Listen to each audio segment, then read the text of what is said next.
చూస్తే కనబడలే, అదే కౌరవ సైన్యం అన్నాడు. అమ్మో, కౌరవ సైన్యం అంటే 10 మందో 20 మందో 30 మందో 50 మందో 100 మందో అనుకున్నాడు. ఒక సముద్రం చూసినట్లుగా ఉంది కదయ్యా. సరే ఇంకా లాభం లేదు, తిప్పు రథాన్ని అన్నాడు. అదేంటయ్యా అలా అంట? ఇంటి దగ్గర కోతలు కూసాము, వాళ్ళ తలకాయని తెచ్చి గుమ్మానికి తోరణాన్ని కడతామన్నావు. యుద్ధం చేయకనే ఎలా ఏ ముఖంతో పెడతావు నాయనా? ఉత్తర యుద్ధం చేయకనే ఏ ముఖంతో పెడతావు? ఏ ముఖంతో పోతే నీకెందుకయ్యా? తిప్పు.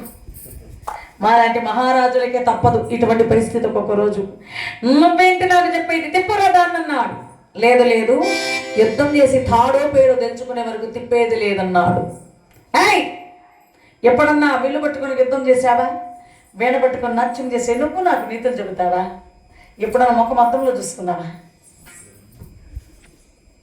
ఆ మాట వినగానే అర్జునుడు అన్నాడు, రాకుమారా ఉత్తర, యుద్ధం చేస్తే చావో బ్రతుకు అక్కడ తెలుసుకున్నావు.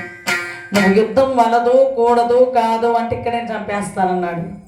అదేంటి బృహన్నలా, అదేంటి అంత మాట అన్నావు? అదంతే, పోనిమురదాన్ని శ్మశానానికి అన్నాడు. శ్మశానానిక? అక్కడే చంపేద్దామనుకున్నావా నన్ను? ఎందుకయ్యా అలా భయపడతావు? ఏ శాశ్వతంగా ఏమైనా ఉండిపోతావా ఈ లోకంలో? ఏదో ఒక్కరోజు పోవాల్సింది. పిరికి వాళ్ళలాగా కలకాలం బ్రతికేదానికన్నా వీరుడిలా ఒక్కరోజు బ్రతుకు చాలు. ఆ రణరంగంలో ఆ శ్మశానానికి మోనిచ్చి జమ్మి చెట్టు నిటల భాగాన వ్రేలాడి తీశారండి అస్త్రశస్త్రాన్ని. ఆ రోజు ఆ జమ్మి చెట్టులో ఉన్నటువంటి కొన్ని ఆయుధాలు ఉన్నాయి, కాస్త కిందికి దేవయ్యా అన్నాడు. వెంటనే గబగబా జమ్మి చెట్టుకి ఆ గొడ్డు చర్మాన్నల ముడిదీస్తే లోపలన్నీ భయంకరమైన సర్పాలి. బిత్తరపోయాడు ఉత్తర కుమారుడు. ఉత్తర, నువ్వు అలా భయపడద్దు నాయన.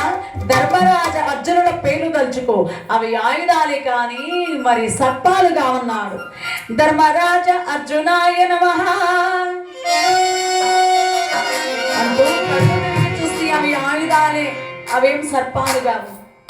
అవును, ఇవన్నీ పాండవుల ఆయుధాలలాగా ఉన్నాయి. ఆయుధాలు ఎక్కడున్నాయంటే పాండవులు ఎక్కడున్నారో నీకు తెలుసు, అది చెప్పన్నాడు. అజ్ఞాతవాస పూర్తయిపోయింది నాయన, ఇక చెప్పినా వచ్చే నష్టమేం లేదు. అందులో అధిక మాసం రావటం వలన 2 రోజులు అధికంగానే గడిపేశాము, తక్కువ లేకుండా ఎక్కువే గడిపేశామయ్యా. చెప్పినా వచ్చే ప్రమాదం లేదు. కిందకి రా చెబుతా. ధర్మాత్ముడైన నీ తండ్రి కడ మిత్రసత్తముడైన అనగా ఆ కంకుడే ధర్మరాజు. కంకుబట్టుగారి ధర్మరాజయ్య అన్నాడు. నిజమేనయ్యో, ఆయన ధర్మము, ఆయన శాంతము, ఆయన తేజస్సు అబ్బా మాటల్లో చెప్పలేము. మాటికే ఆయన ధర్మరాజు. వలల నామమున మీకడ బానిసీయుడగు ఆ వలలాంకుడే భీమసేనుడు. వారవమ్మల మీద పెత్తన విసలిగించు నెసగు ధామగ్రంథిగే నకులుడు. అలకోప బాలకుడై చరించు తత్రిపాలుడే సహదేవుడు. మాలినియే ద్రౌపది. వింటున్నావా ఉత్తర కుమార? కంకుమట్టు గారు ధర్మరాజు గారు, వనలాంకుడే భీమసేనుడు, ధామగ్రంథిగే నకులుడు, తంత్రిపాలుడే సహదేవుడు, మాలినియే ద్రౌపది. ఆపయ్య, ఏం ఆపు ఒకసారి ఆపు ఒకసారి. ఏమైందయ్యా? ధర్మరాజుని చెప్పావు, భీముడిని చెప్పావు, నకులని చెప్పావు, సహదేవుని చెప్పావు, మధ్యలో అర్జునుడిని ఏం చేసావు చెప్పు. ఆ మాటకి చెబుతున్నాను, వస్తున్నా. ఆ మాట చెప్పడానికి వస్తున్నానయ్యా, తొందర ఎందుకు? అర్జునుడను నేను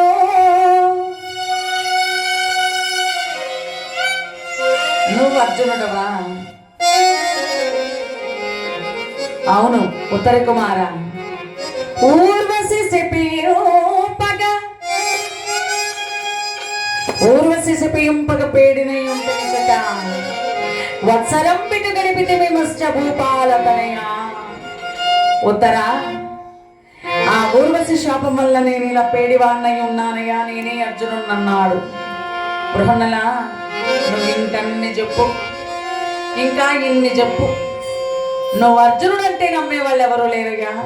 అర్జునుడు మహాసౌందర్యకారుడట, దేవతలు సైతం మోహించగలిగిన అందచందానున్నవాడట. అట్లాంటి అర్జునుడు నువ్వంటే ఎవరు నమ్ముతారు? పగలు చూస్తే పగలే కల్లోకి వస్తావు, నువ్వు అర్జునుడు అంటే నమ్ముతామా? సరే, అర్జునుడికి 10 పేర్లు ఉన్నాయి, అవేమిటో చెప్పన్నాడు. అర్జున, పల్గుణ, పార్థ, కిరీటి, శ్వేతవాహన, భీవశ్చ, సవ్యసాచి, జిష్ణోర్, విజయోర్ధనంజయ. ఇవి నాకు 10 సార్థక నామధేయాలన్నాడు. బాగా చెప్పావులే, ఎక్కడ చదువుకున్నా? భలే చెప్పావే. ఆ 10 పేర్లు చెప్పడం కాదు గొప్పతనం, ఆ 10 పేర్లు ఎలా వచ్చాయో చెప్పన్నాడు. బా, ఇదో చిక్క. సమయం లేదయ్యా ఇక్కడ.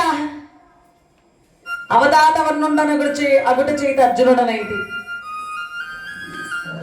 మరి పృథకు పుట్టుట చేత పార్థునుడనైతి, ఉత్తర పల్గొని నక్షత్ర తారాబడమే పల్గొనుడనైతి, హరిస్మర్పిత కిరీటము చేత కిరీటినైతి, అగ్నిదేవుడు ఇచ్చినటువంటి 4 తెల్లని గుర్రములు పూల్చిన రథం కలిగిన వాడిని గనుక శ్వేత వాహనుడనైతి, ఇరుకేలముల పానముల నిండి సవ్యసాచినైతి, శత్రువులను భయపెట్టుకరణ భీభత్సుడనైతి, విమతకోటిని జయించి జిష్ణుడనైతి, రాజసూయ యాగార్థము ధనమును సంగ్రహించి ధనంజయుడనైతి, ఎన్నడూ అపవిజయమే ఎరగని వాడిన గనక విజయుణ్ణైతి.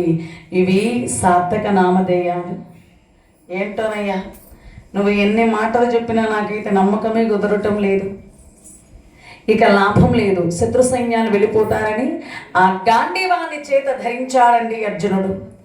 గాంధీవాన్ని ఎప్పుడైతే ధరించాడో పేడి రూపం తొలగి స్వస్వరూపంతో ప్రత్యక్షమయ్యాడు అర్జునుడు. రమణ గోవింద. అమాంతవర్జునుడి కాళ్ళ మీద పడిపోయాడు ఉత్తరుడు. క్షమించు మహావీర అర్జున, శరణు శరణు రిపుమర్దన విక్రమ. నీ అర్జునుడు అని తెలియక నోటికొచ్చునుడు తొళ్ళు నాడినందుకు క్షమించంటూ చక్కగా సారదయ్యాడు. అర్జునుడు దేవదత్త శంఖాన్ని పూరించుకుంటూ రణరంగానికి వెళుతున్నాడు. దుర్యోధనుడు విన్నాడు, అదిగో అర్జునుడు, వారి అజ్ఞాతవాసం గుట్టు రెట్టయింది, మళ్ళీ 12 ఏళ్ల అరణ్యవాసం, 7 అజ్ఞాతవాసం చెయ్యాలన్నాడు దుర్యోధనుడు. అందుకు గురు ద్రోణాచార్యుల వారన్నారు, అయ్యో వెరివాడా దుర్యోధన, ధర్మమూర్తులు కనుకని వారు ఆ ధర్మము ఈడేర్చి వ్రతము ఈడేర్చి నీ ముందరికి వచ్చాడయ్యా అర్జునుడు. అజ్ఞాతవాసం పూర్తయిపోయింది, అధిక మాసం వల్ల 2 రోజులు ఎక్కువగా గడిపారు. నువ్వు వాళ్ళను చూసినా, నువ్వు వాళ్ళను పట్టుకున్నా నువ్వు చేయగలిగింది ఏదీ లేదన్నాడు. అవురా, ఎంత పొరపాటు జరిగింది. కాస్తలో కోస్త కొద్దిగా 2-3 రోజులు ముందుగా వీళ్ళను పసిగట్టుంటే, ఈ పని ముందే చేస్తుంటే ఎంత బాగుండను అనుకుంటూ ఆ అర్జునుడి కోసం ఎదురు చూస్తున్నారు అందరూ శత్రు సైన్యాలంతా. ఒక్కడింతమందిని ఏం చేయగలడని వచ్చి రాగానే గురువు గారి పాదాలకు నమస్కారం అంటూ ఒక బాధ తాతగారికి కుశలమా అంటూ కులగురువుకి తాతగారికి చెవి దగ్గర బాణం వేశాడు. విజయీ భవనాయన, ధన్యోస్మి తండ్రి. మరి అరణ్య అజ్ఞాతవాస కాలాన్ని అనుభవించి నీ ధర్మం తప్పక నీ యొక్క ధర్మాన్ని పాటించావు. జయీ భవ, విజయీ భవ, ఆయుష్మాన్ భవ అంటూ ఆశీర్వదించాడు. ముందుగా గురువు గారితో పోరాడాడు అర్జునుడు. గురుదేవా,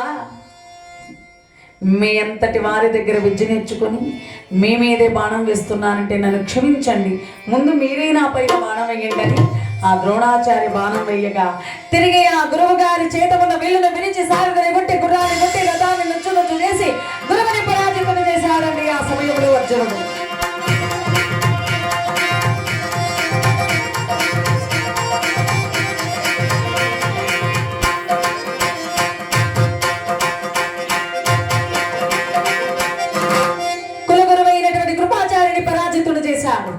గురుపుత్రుడైనటువంటి అశ్వత్థామను పరాజితులు చేశాడు. ఆ తదనంతరం తాతగారైన భీష్ముడిని కూడా పరాజితులు చేశాడండి ఆ సమయంలో. ఆహా, మహాభారతంలో అర్జునుడు తీవ్రమైనటువంటి ప్రచండ ప్రతాపంతో యుద్ధం 2 సార్లు చేశాడండి.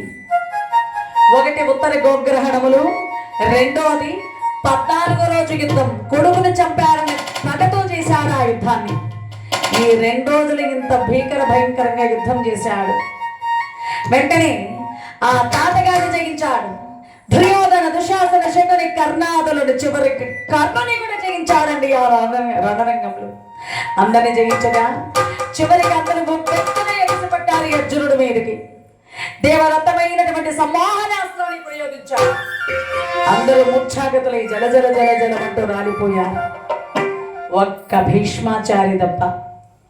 కొత్తగా నేను పడ్డానికి ఏముంది, ఇందాకేగా నన్ను పరాజితుని చేసి వీడు పడగొట్టాడు, కొత్తగా నేను పడడానికి ఏం లేదని ఆ సమ్మోహనాస్త్రం ఆయనను తాకకపోయినా నలుగురితో నారాయణ అన్నట్లుగా కింద పడి నటించాడు ముచ్చాగతుడైనట్లు.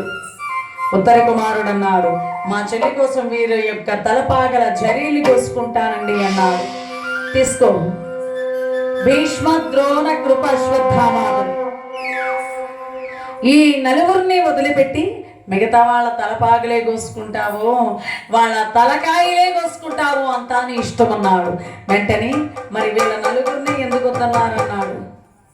తాతగారి సంగతి తెలుసు, భీష్మాచార్య ముచ్చగతుడు కాడని తెలుసు అర్జునుడికి కూడా. ఎందుకంటే మహాభారతములు సమ్మోహనాస్త్రం తెలిసింది వీళ్ళిద్దరికీ, భీష్మాచారి అర్జునుడు వీళ్ళిద్దరికీ. కాబట్టి ఆ అస్త్రం ఆయన్ని తాకలేదు, కానీ ఈ తాతగారు స్పృహలో ఉన్నాడనే విషయం తెలుసు అర్జునుడికి. కాబట్టి దుర్యోధన, దుశ్శాసన, శకుని, కర్ణాదుల తలపాకులు సేకరించారు. ఆవులను మరలించి చక్కగా రాజ్యానికి వచ్చారు. మరి ధర్మరాజు గారితో జూదమాడుతూ కుమారుడి ఘన విజయ వార్త విన్నాడు, మురిసిపోయాడు. నా కొడుకు ఘన విజయం చూడండి అన్నాడు. అందుకు ధర్మరాజు గారు అన్నారు, ఈ ఘన విజయం మీ కుమారుడిది కాదు, వెనక వెళ్ళిన బృహన్నలదండి అన్నాడు. అవురా, నా బిడ్డ విజయం అంటే ఓర్వలేనితనంతో మాట్లాడుతున్నావా అని చేతిలో ఉన్న సారిని విసిరి నేలకేసి కొట్టాడు. ఆ సారి అంతటితో ఆగక ధర్మరాజు గారి శిరస్సుకు తగిలి బడబడ రక్తం స్రవిస్తుంటే ద్రౌపదీదేవికి దృశ్యం చూసింది. అయ్యో రక్తం అంటూ తలనెళ్ళిపోతూ బయట జరుగును చెప్పి ధర్మరాజు గారి తలగల కత్తికట్టిందట, భోరుడు ఏడ్చిందట. ఏమ్మా మాలిని, పరమసాధ్యమనివి, పరాయి పురుషుడిని కన్నెత్తైనా చూడనటువంటి మహాతల్లివి, మరి ఈయనకు దెబ్బ తగిలితే తల్లడిల్లిపోయి కన్నీరు మున్నీరు అవుతున్నావే, ఏం మీ మధ్యలో అనుబంధం అన్నాడు. అయ్యా, ఈ ధర్మాత్ముడి రక్తం నేల మీద చిందకూడదు అకారణంగా. ఒకవేళ అకారణంగా నేల మీద చిందితే ఎన్ని చుక్కలు పడితే అన్ని సంవత్సరాలు కరువు కాటకాలు వస్తాయి. మీకు ఉపకారం చేద్దామని ఇలా చేశానండి, వేరే ఉద్దేశ్యం కాదనింది. వెంటనే ఉత్తర కుమారుడు వచ్చాడు రణరంగం నుంచి ఆవులు మరల్చుకొని. తండ్రి, ఈ మహానుభావులు ఎవరనుకున్నావు, ఎంత పని చేసితివి,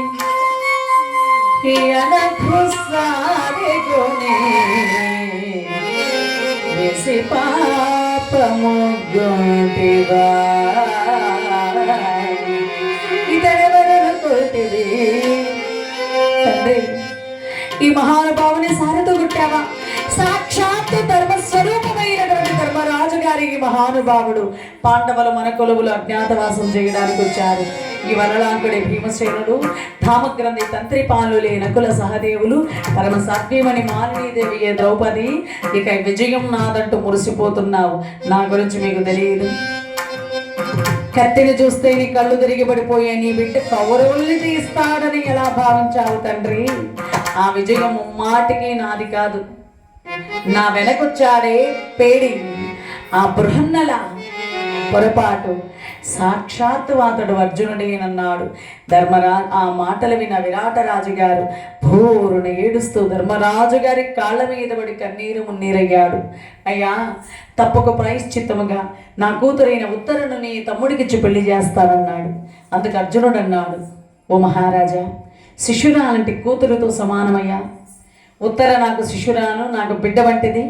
నువ్వు అడిగావు కాబట్టి సర్వయోగ్యుడైనటువంటి నా బిడ్డ అభిమన్యుడు ఉన్నాడు, ఈమెకు సర్వ విధాల తగిన సరిజోడంటూ వెంటనే ద్వారకలో ఉన్నటువంటి సుభద్రాభిమన్యులను రప్పించి ఉత్తర మరి అభిమన్యుల వివాహాన్ని అంగరంగ వైభవోపేతంగా జరిపించారండి ఆ విరాటపురమునందలి. జాయింది రమణ గోవింద, పిడికిట తలంబ్రాల పెళ్లి కూతురు, పెడమరలి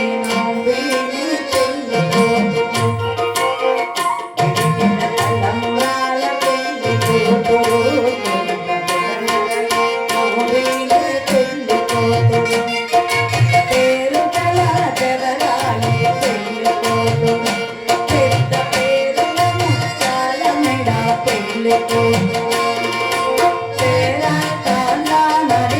పెళ్లి కూతురు పేరంటాండ నడుమ పెళ్లి కూతురు విభు పేరు సిక్కుబడి పెళ్లి కూతురు పిడికిట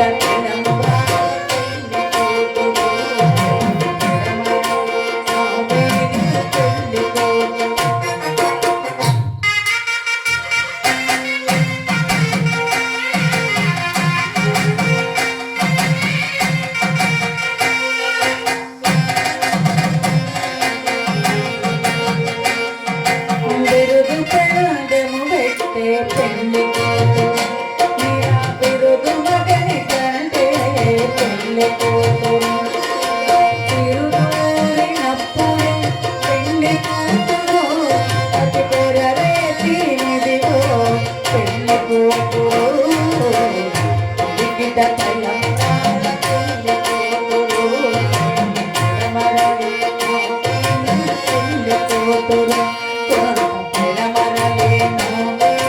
పెళ్లి కూతురు పెళ్లి కూతురు మేళ తాళాలు మంగళ వాయిద్యాలు మంత్రోచ్చారాలు నిలుముడుతున్నటువంటి శుభ సందర్భంలో ఉత్తరాది మంగళ కళ్యాణ మంగళ వైభవపీఠంగా జరిగింది.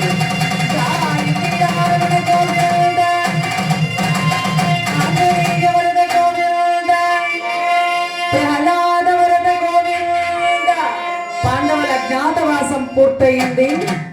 మరి పరంధాముడైనటువంటి శ్రీకృష్ణుడు దయచేత రామరెడ్డి గారి దివ్యాత్మకు శాంతి చేకూరి వారికి స్వర్గ ప్రాప్తి కలగాల్సిందిగా పార్వతీ పరమేశ్వరుని కోరుతూ జాయింది రామరమణ గోవింద. రామరెడ్డి గారి పాదపద్మములకు గోవింద. రామరెడ్డి గారి ఆత్మకు శాంతి కలుగు గోవింద. రామరెడ్డి గారికి స్వర్గ ప్రాప్తి కలుగు గోవింద.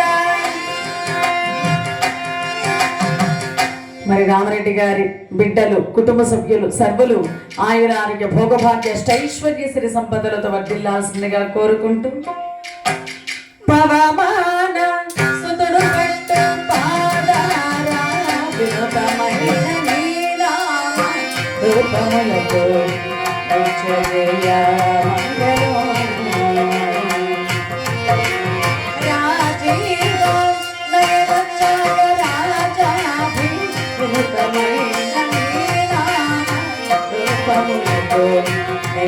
జయ మంగళం మంగళం కౌసలేంద్రాయ మహనీయ గుణాత్మనే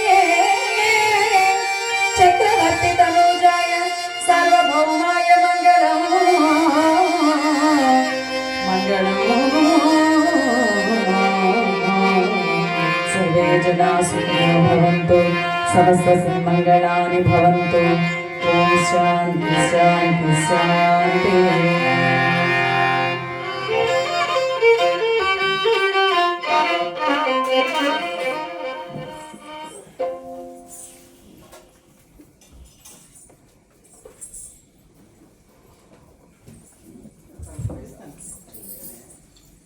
Con